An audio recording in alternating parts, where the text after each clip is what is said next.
time and gave it some thought. And I'm going to use the chit on turn 14. I'm going to start the turn with Longstreet.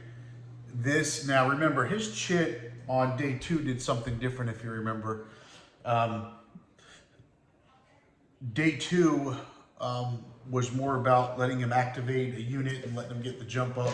This lets him activate 3 formations and lets him move and attack first. So what you do is you use the chit, it's out of the game. You take the 3 formations you're going to activate, they activate right now. And what's really good about this special command marker is you do not have to do mandatory attacks. So I'm going to roll to see my movement. Oh man, beautiful, 6. So I already drew my artillery. 6 movement is great because I'm going to try to get the jump on some federal units here and try to break up this line here. So as I look at this, I've got Pickett, McLaws, and Hood. So I'm going to do with Pickett is I'm going to have him retreat through McLaws. Now Pickett's going to get a movement of 10. So he's got plenty of movement here to do a lot of damage. So what I'm going to do is I'm going to come up over McLaws here for a 1, 2, 3, up on this hill, 4, 5, plenty of movement to 5. Let's just do this right because I can get a lot of, let me think about this. I can do a lot of, this is some great movement, guys. It's exactly what I was looking for. So with Rhodes, I am going to make my attack with Rhodes. And I also want McLaws to attack Rhodes. And I want to just pound this unit right here. So the best way I can do that is to pull a McLaws out with a movement of 10. So from this, here's a 5. I'm going to pull him out. And stay away from zone of control. Stay away from zone of control. And I'm going to move him into here. Okay. And then I'm going to pull this unit out. 1, 2, 3, 4, 5. So I'm going to pound. I want to get that back. And then I'm also going to go ahead and pull this unit of McLaws. I'm going to leave him there, actually. So I'm going to leave him there. So McLaws is done. So I will have Rhodes because I wanted him in the attack as well. So I'm going to have 2, 4, 6, 8 to 1 odds against this unit right here. And that's exactly what I'm hoping to do. Actually, that's a lot. So hold on a second. 2, 4, 6, 8. If I go down to 6, it's 6 to 1. If I use artillery, it's 7 to 1. He goes 7 to 2, and it's 3 to 1 odds. I even like that as well, so I'm not going to pull this unit over. Instead, what I'm going to do with this unit of McLaws is I'm actually going to help Pickett out. So I'm going to pull them actually back to here. Again, I had plenty of movement of 10. Now I'm going to disengage Pickett's unit right here. And I'm going to go 1, 2, 3, 4, 5, 6, 7. And what you see what I'm doing is I'm bringing maximum firepower to 1 stack to not engage the other stacks. And I'm going to leave this unit of Pickett here so that after this battle, this unit can't move in and move up the hill. They can't move in and just move to the objective because I'm going to be blocking zones of control. I really like that. So I've used McLaws. I included Rhodes just so he can add his attack and Pickett. So I really like my chances here. Let's hope we don't blow this with some bad rolls. So let's do it thematic right away first. So I've got 2, 4, 6. I don't have to do mandatory attacks. So, but I do, if I bring him into the attack because he's in the zone of control, I can't do that. So I'm not going to bring him in the attack. I'm going to go 6 against 1. I will use an artillery since I happened to draw McLaws and I drew Pickett. Great. So that's 7 to 1. For shits and giggles, we'll go 7 to 2. It's 3 to 1 odds. I'll roll for 8. He rolled a 6. He's going to get eliminated. Boom. So the objective was short-lived. That is a victory point for the Confederates. And now, again, what important was I did have 3 to 1 odds. So the max I have to roll on is 3 units. So we're going to roll on Hood's unit, which is a 5. Oh, wow. He rolled a 6. Terrible. So he'll have to pull, but that was bad. Yike. So he moved all the way over there and took a hit. So he's going to move up, and that's going to put the Federal Army at 40 points. Then I've got to roll on a 4 here. He's good, and a 2 is good. So actually, remember, I don't have to retreat. I don't retreat, but he did take a loss. So that being said, I am going to have him take the objective, and it's going to go back to the Confederates. So the Confederates have regained Cemetery Hill. And now the attack down here. This is going to be 2, 4, 6 against 4. It's basically going to be 1-to-1 odds no matter what I do. So let's go ahead and roll. 1, 2, a 3 for the Federal Army. They rolled a 3. They hold. 1, 2, 3, or 4. They rolled a 5. That's a step loss and a retreat in the direction of the compass. So that, remember, is worth 2 points per step for that unit, which is important. That's kind of why I went out there. So 1, 2. They do get a return fire. So I've got a 1, 2, a 3 here. He's good. And then I've got 2 4s right here. One unit takes a hit and we'll have to pull back. Actually, again, you don't pull back on attacks. You just pull back on defense. But that will be a victory point. That was great. That's exactly what I wanted to do. I retook the objective. I scored 2 points right here. I scored 3. They scored 2. I've got the objective back. I feel really good about it. So, okay, well, I like the way that worked. Let's see who goes next. The next pool is going to be Heath. So Heath is, where do I have him hanging out? Basically up here. I'm going to roll for movement. He's got plenty of movement. So I'm going to go and engage actually. 1, 2 up to here. 3. I'm going to go ahead and engage that unit right there like that and right there like that. Because I'm really trying to delay his ability to get to Anderson right here. And I actually like that move. Okay, I like that move a lot. Unless, of course, Reynolds comes up the backside, then we'll see what he does. A lot's going to depend on what he rolls. Okay, Confederates, again, not good. I would be hoping, so I already have, because of Longstreet, using 3, I'm up to 5 of my commanders activated already. This is Early. Early rolled a 2. He doesn't have a lot of movement. Early is, again, he's down here. And because everything swung this way, I don't, right now, if I don't move up here, he can get up on the hill, and I'm going to make it hard pressed for him to do that. So I'm going to stay just like that. And as you can see, I'm kind of, actually I'm going to move this unit in. He's got a better defense. So now it's hard for them to get into his zone of control, and they're going to have to stop. So I like the way I've got that hill set up right now. Again, we're just trying to hold out for 2 more turns as the Confederates and break the morale of the Federal Army. All right, we do have the 6th Corps active. They're going to roll their movement. 2, not a great roll, makes up for the great roll before, movement of 4. All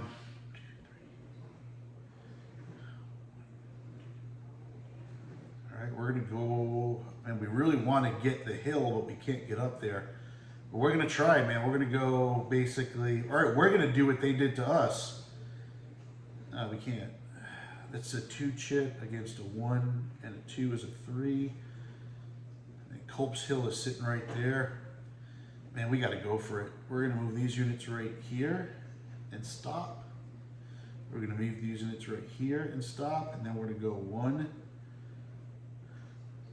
Why not? 2, 3 right up to the hill.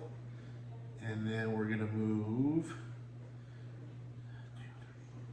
this unit to here. Not going to pull my combat chit because I want to crunch this hole. And now I have way more Federal chits here, so I'm going to take my chances. The next pool, oh, it's Confederates, and it's going to be Hood. Hood, who is sitting here. He's not going to do anything but probably stay put and try to defend that hill. That's really all he's going to do. I've got no other units left. This is a fast turn. When you get this late in the game, it just goes fast. Okay, here we go. Actually, I don't have a lot of these troops left either. Right here's the only one I've got. I'm just going to move them right into zone of control here to potentially get an attack on McLaws. Actually, because he's got no parent units left, he's going to move down 1 in here with Hayes. So I can try to come up around the hill on McLaws here and get maximum effort to try to retake that. Next chip pool is Reynolds. All right, big roll here for Reynolds. You got a 2. Terrible roll, a 6.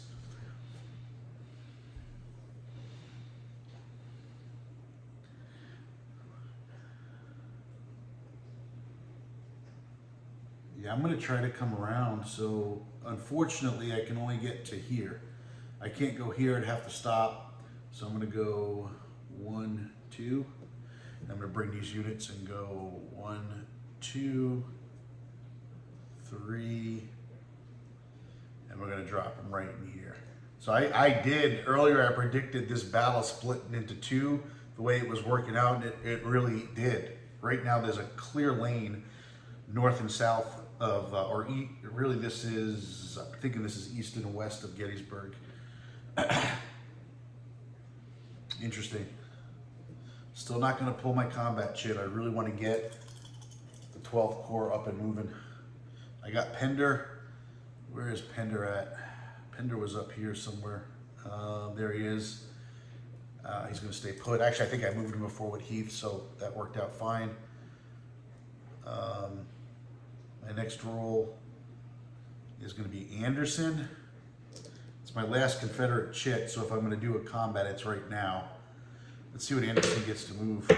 He gets a 4. So Anderson's going to go 1, 2, 3.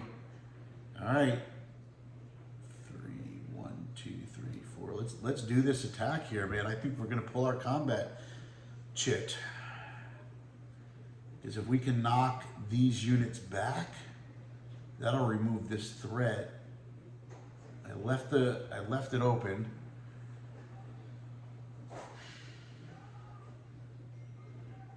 I'm going to do my combat now before. I didn't get Lee. Okay, I'm going to do my combat now before. If I do a mandatory combat, let's see. He's going to have to attack. He's going to attack. I don't have to attack here. He and he have to attack. He's got to attack. That's a 1 to 2. I can attack here, but then see, this is where it gets bad because Johnson's going to have to attack clear terrain. These two units, that's going to attack him. He's going to have to attack him. 2 to 1 odds. I can bring. He'll attack him. He'll attack him. He'll attack him. He'll attack him. He'll attack him. I do have Anderson to support that artillery right there. Okay, let's. You know what? Let's do it, man. Let's do it. Okay, so here it's 2 to 2 odds. No reason to do any artillery. Blue is going to be the, because it's only 2 units, blue will be the Federal. So both units hold. Now we're going to go 4 to 2 here. I will use Andrews on artillery. That'll make it 4 to 3. Same, these are both 4s. Yeah. So let's go ahead and roll for the Federals. They both make it, and then let's roll for the Confederate. Confederate gets hit and retreats 3. 1, 1, 2, 3. And that's a victory point. Okay, we come over here. It is a 2. Actually, I don't have to make that attack because it's not clear. I'm not on clear. Here I do. It's 2 to 1 odds. I know that's the great thing about the Federal battery. You know they've got 5 batteries, and I'm not going to have 5 attacks, so I'm going to let it go. Roll for the Federals. He's good. Roll for the Confederates. He's good. Then we're going to come over here, and it's basically 2 to 2 odds. We're going to roll for this unit right here, a 1 or a 2. He makes it. 1, 2, or 3 makes it. 1, 2, 3, or 4 makes it. So nothing, nothing, nothing. Here it's a 1.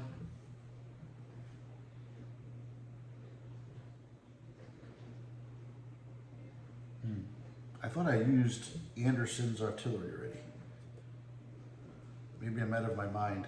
I'll check that in the video, but actually I don't even have artillery for Anderson to use. I know I used McClaw's artillery already, so that is, oh, here it is. Anderson's artillery, it looks like I did use it. I can't remember where I used it. Did I just double an attack here? I thought I started up here. I'll check it on the video and fix it.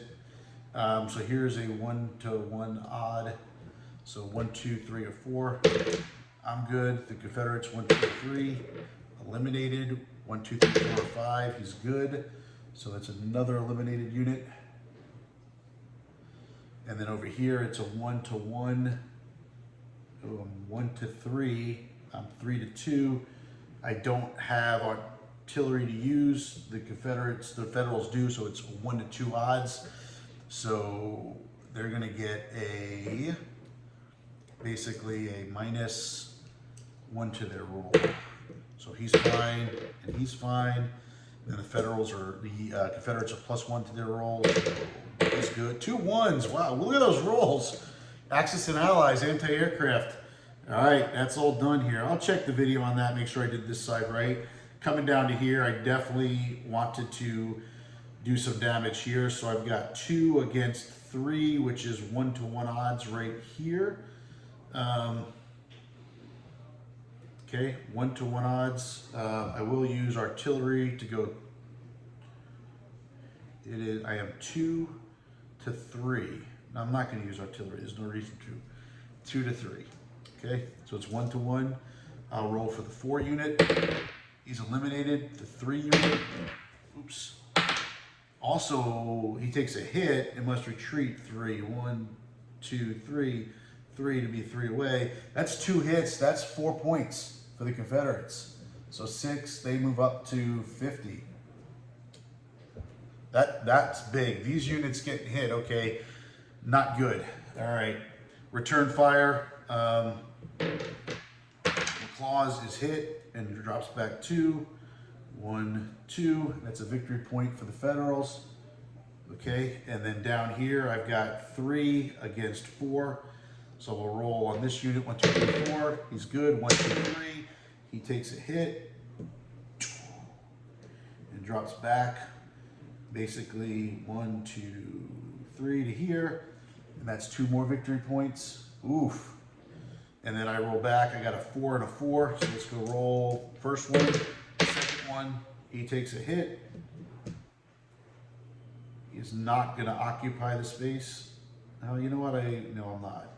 That's a victory point. Wow, that was some nice carnage. Nice carnage right there. All right, that's going to end that turn. And now it's really the Federal Army to do as they choose. So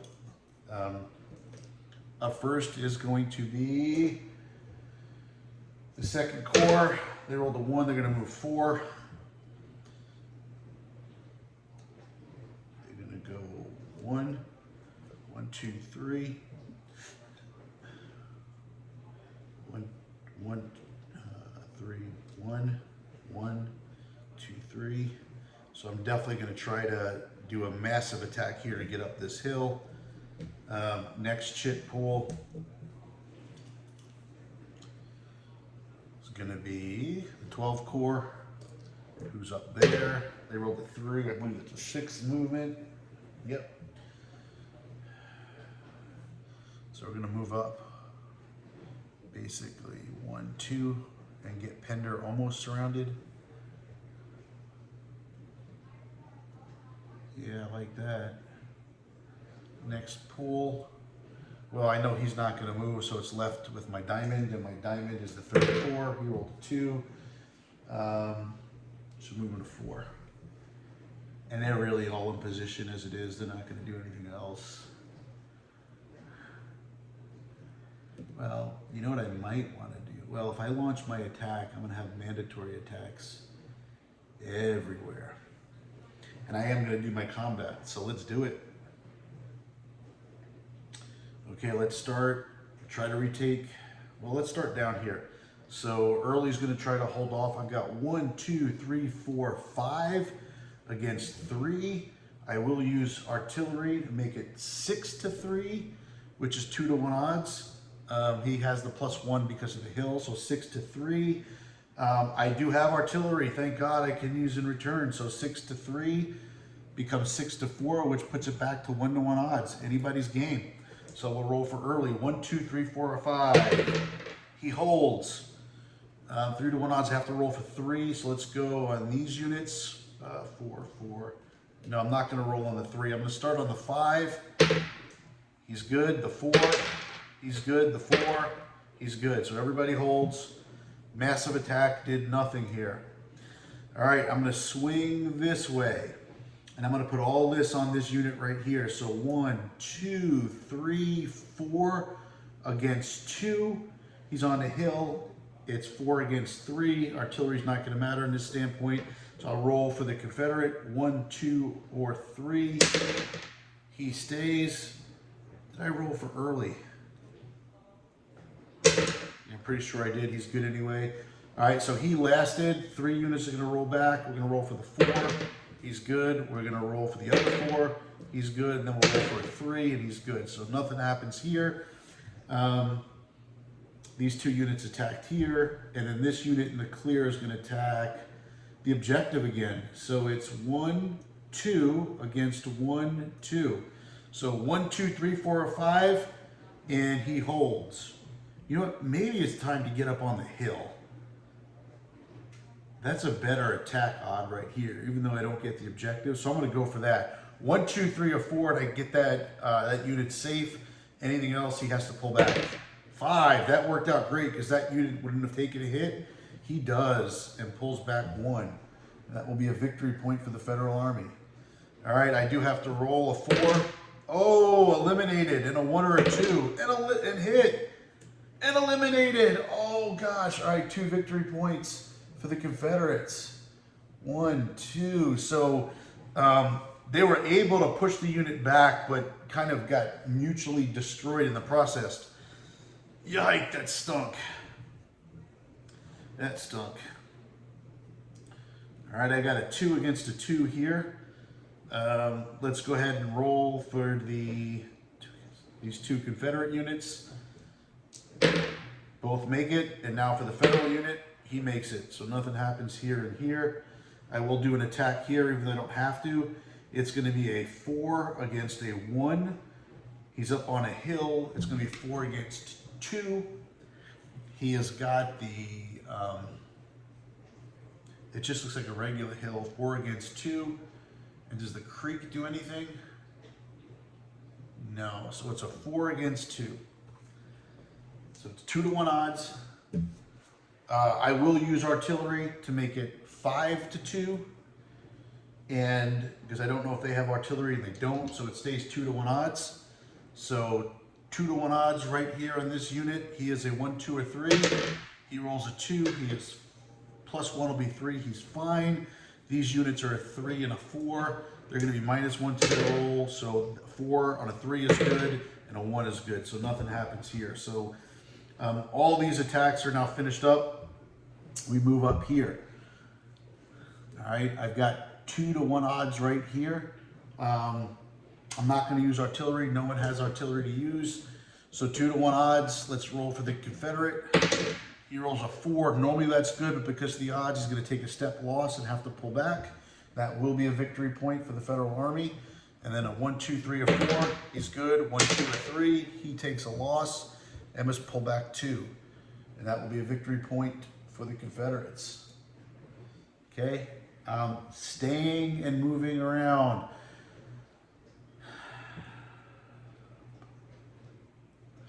All right, I'm going to hit Johnson back now. I've got 2, 4, 6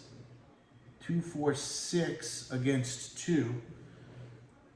And I'm going to have the other unit attack here. So 6 against 2 is going to be, that's 3 to 1 odds. Oof. Yeah, that's 3 to 1 odds. Okay. 1, 2, 3, or 4 right here. Hill is negated. He rolled a 1 and holds. Wow.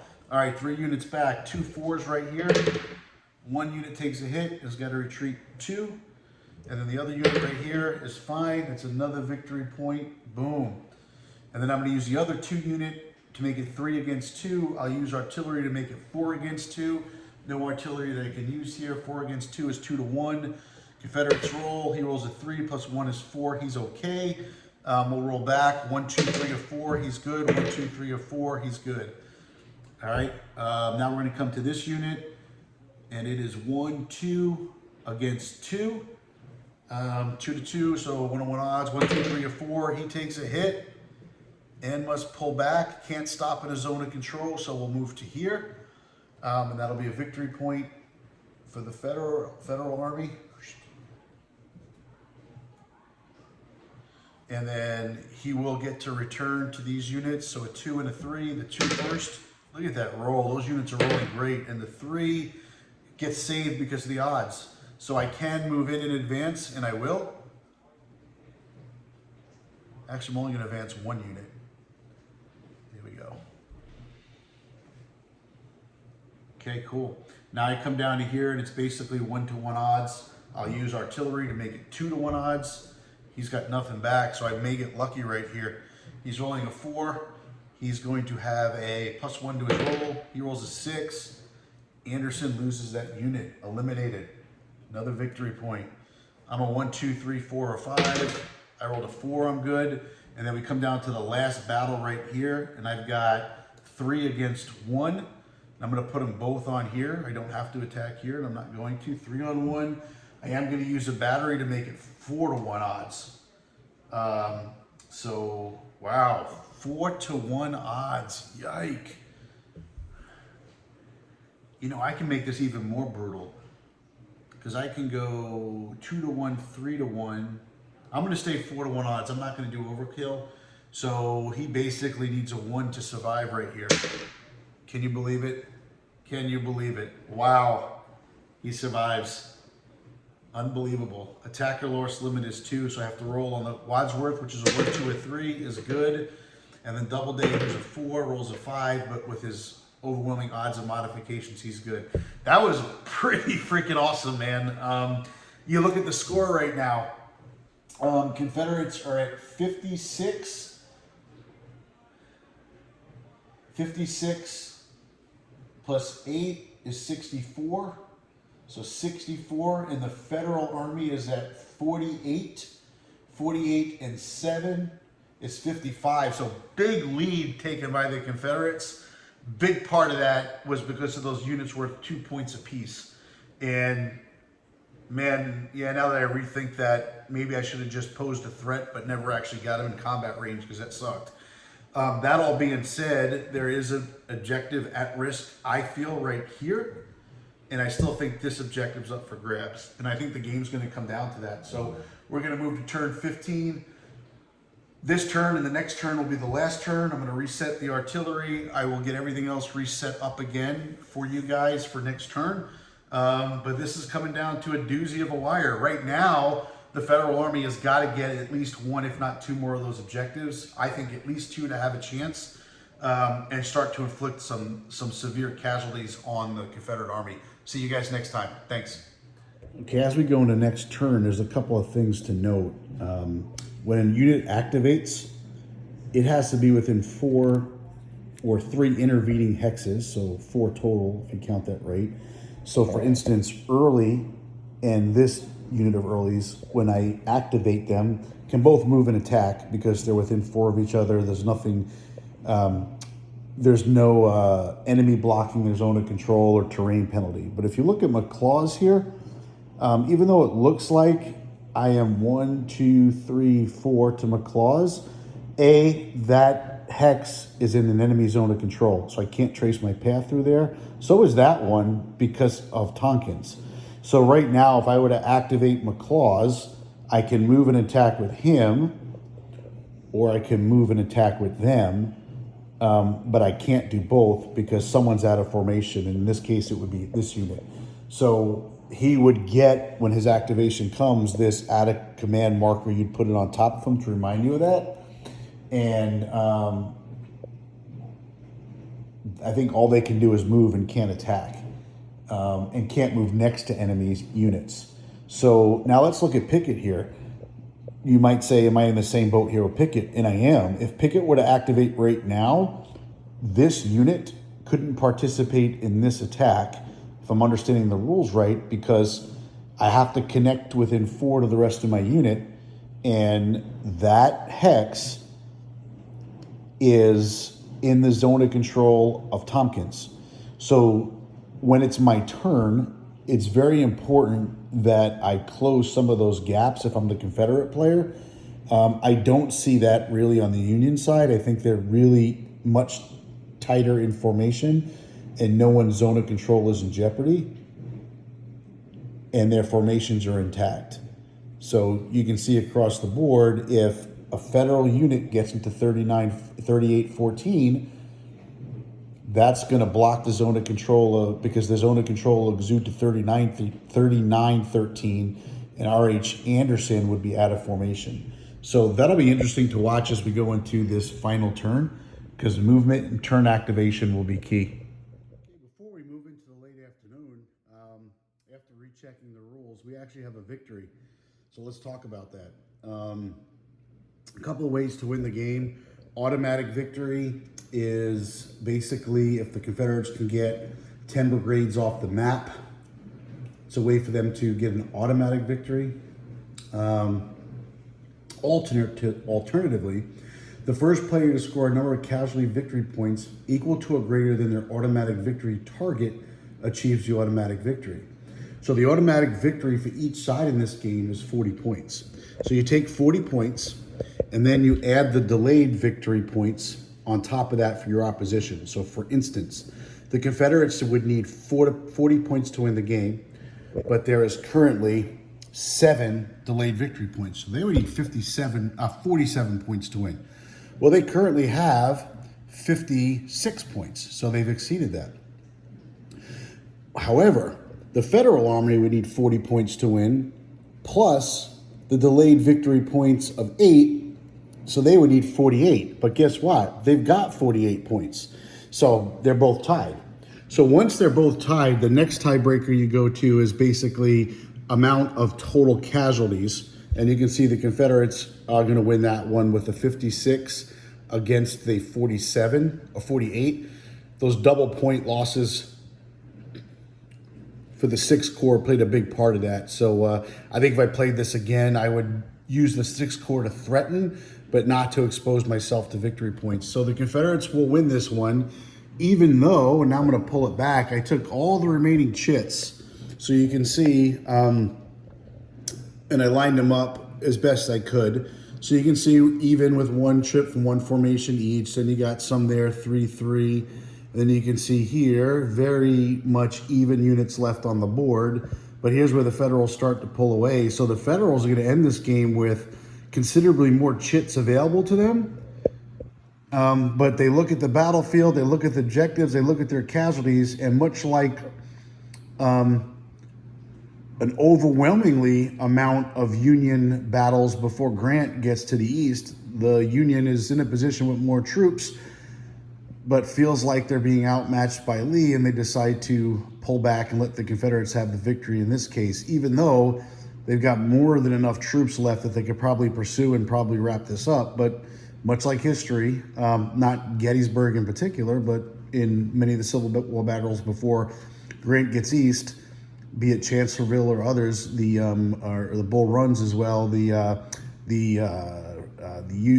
Antietam, the Union Army is going to decide to pull back and give this one to the Confederates on points. So hope you enjoyed it. That will conclude Clash of Giants.